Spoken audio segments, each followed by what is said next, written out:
am Marla Holt. I am an contemporary romance author.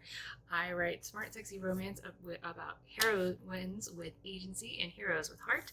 And we're talking about how to survive NaNoWriMo today. Okay, so NaNoWriMo is one of my favorite events in the entire year. My whole last video was about how awesome NaNoWriMo is.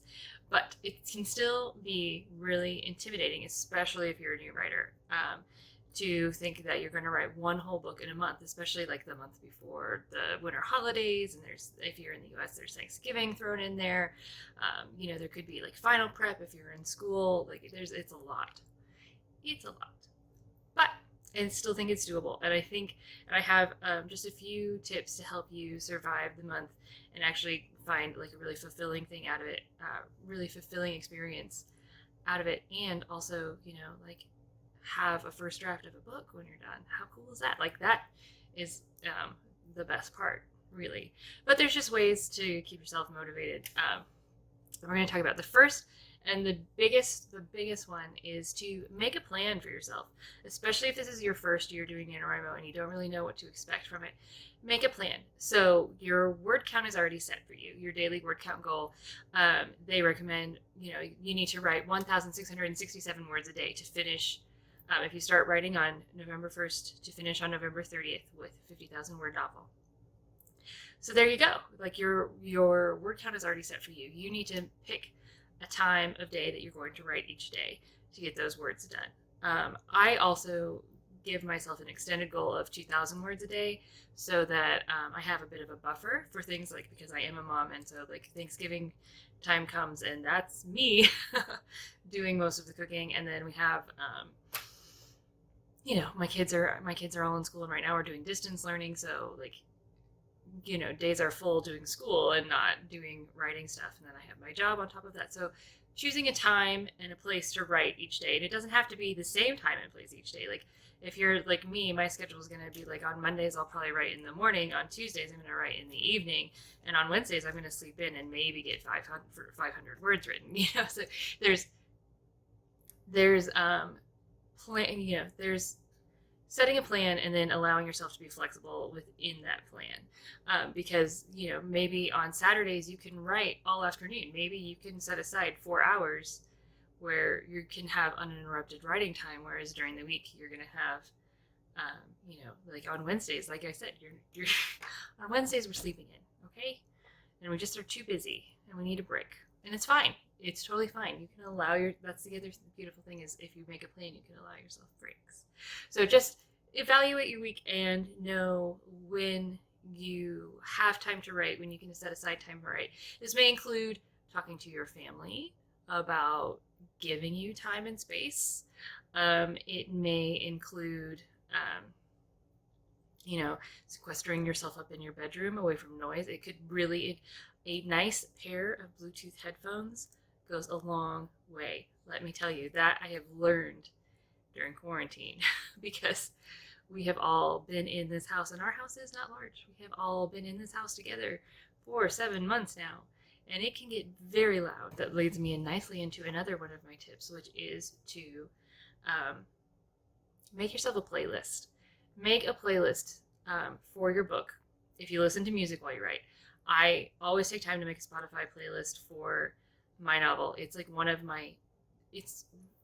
my biggest, most fun activities that I do pre every novel. So every book I've ever written has a playlist attached to it. They're all on Spotify. I'll put the link down below if you want to follow me and check them out and listen to my playlists while you're reading any one of my books.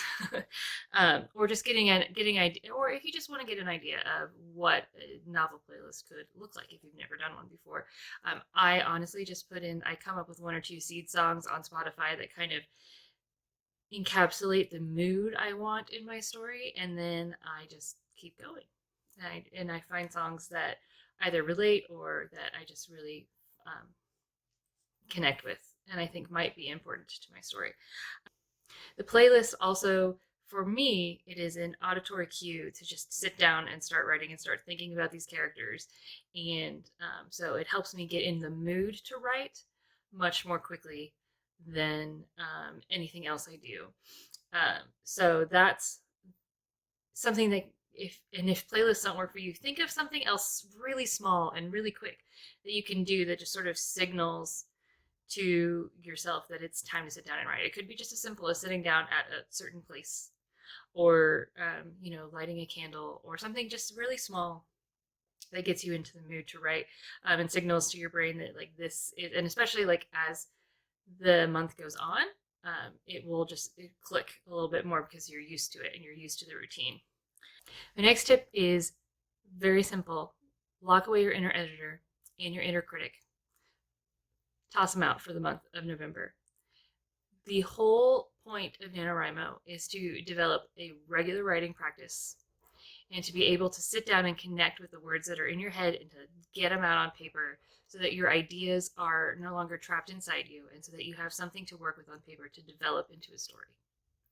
So blocking away your inner editor and your inner critic and saying, hey guys, I don't need you right now.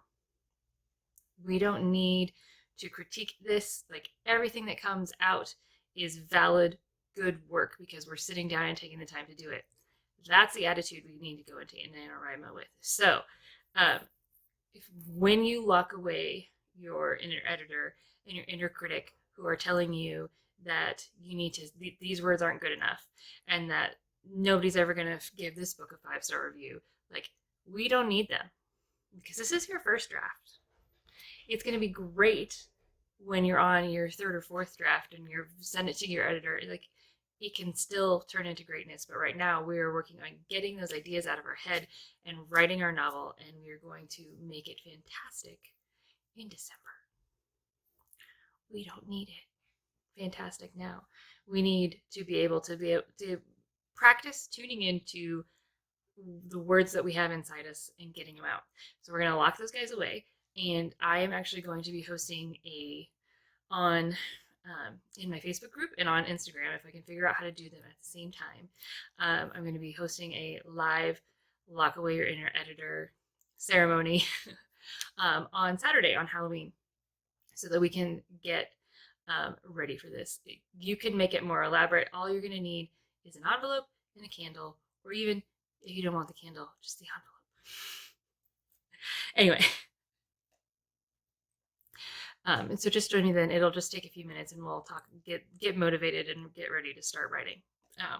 So after we get rid of our inner editor and our inner critic, the next thing to do is embrace writing sprints.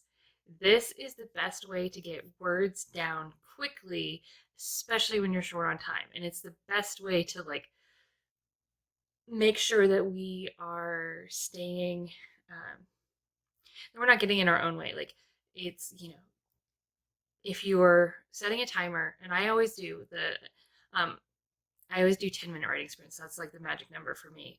And then I write as quickly as I can, try and get as many words as I can in 10 minutes. And then the timer goes off, I take a little break, and then do it again. And I usually I can usually do 3 or 4 an hour, and while taking breaks. And then I end up writing, close to 1,000 or more words in an hour, as opposed to like getting distracted and being on my phone and just sitting here for an hour, like picking up my knitting that's next to me, or just drinking my coffee and spacing out and watching the chickens in the yard out the window. That's on the other side of on this other side of my desk. Like, all of those things can be distractions, let alone like, that's not even including the kids being in the house or thinking about the dishes that are still in the sink. Like, we're not worried about those in November. We are concentrating on getting our writing done. The dishes will be there later. They're probably not going anywhere. Anyway, and I'm going to be hosting writing sprints 2 or 3 times a week. I'm still working on the time. We're definitely going to do Wednesday nights at 8:30 Central. And then we're definitely probably going to do Sundays at 1:30 Central. I'm thinking about adding a 5 a.m. day in there. I'm just not sure what day that would be. It's probably going to be Monday, because I'm good for getting up that early once a week. And after that, After that, I'm done. So and it probably so let's just say it's going to be 5:30 a.m. on Monday. So um, three sets of writing sprints to choose from. I'm hoping that one of those will work for you. If you want to join in, we'll probably do them on Instagram. Maybe we'll do one on YouTube. We'll find out. We'll see. Tell me in the comments what works better for you, and we'll make it all work because we still have time to figure that out. Anyway, we will be doing writing sprints on November 1st at 1:30 p.m. Central Time on Instagram. If you would like to join me then, we do 3 sets of 10-minute word sprints. And then my very last tip is to reward yourself. Reward yourself for a job well done. Last year, I rewarded myself for every 10,000 words that I wrote because I had not written a new book in a year. I had not written a new manuscript since NaNoWriMo before. And so I was feeling a little bit nervous. Now, since then, I have treated basically every month like NaNoWriMo. So this year, I'm giving myself one big reward for the entire year and getting Haunted Attraction, which is my latest release, a spooky haunted house romance, made into an audiobook. And I'm very excited. I should be getting my first audio back within the first couple of weeks at the start of NaNoWriMo, and it should be done at the beginning of December. So yay me, fun times. I don't know when it will be released, but that'll be when the audio is due. So I'm really excited about that because audiobooks are one of my favorite parts of the whole author journey, and they're expensive. So that's going to be my reward and possibly my Christmas present and birthday present to myself. So anyway, think about what rewards work well for you, what things motivate you to keep you moving forward on this, because there are going to be times when you feel tired, and there are going to be days that you don't want to write. But remember that we are working towards a goal at the end of this. We are working towards having a finished first draft of our novel. And let me tell you guys, that feeling is so amazing. It's so good. So let's keep working towards that. I'm going to put a link down to my Start Writing Facebook group. In here, we'll have all sorts of, I'm planning on being pretty active in there over the course of NaNoWriMo, giving you updates on my story, but then also putting in motivational tidbits, asking you guys how you are doing, what you're struggling with, and we'll help you kind of work through it over the month of November. I also have just some little fun things planned. So just join me for word sprints. Think about what your rewards are going to be. Make a plan for when you're going to write, and join me on Saturday afternoon. I will publish a time once I have a better idea of how. I'll publish a time soon. But join me Saturday afternoon for locking up our inner editor and our inner critics so that we are free to write for the month of November without their voices in our head telling us that we're not good enough, because they are liars and we don't need to listen to them anymore. So those are my tips for how to survive and thrive through NaNoWriMo. Please let me know if you have any others or any tips to share, or anything that has worked for you. Subscribe to my channel and join us in the Facebook group, and let's write our books.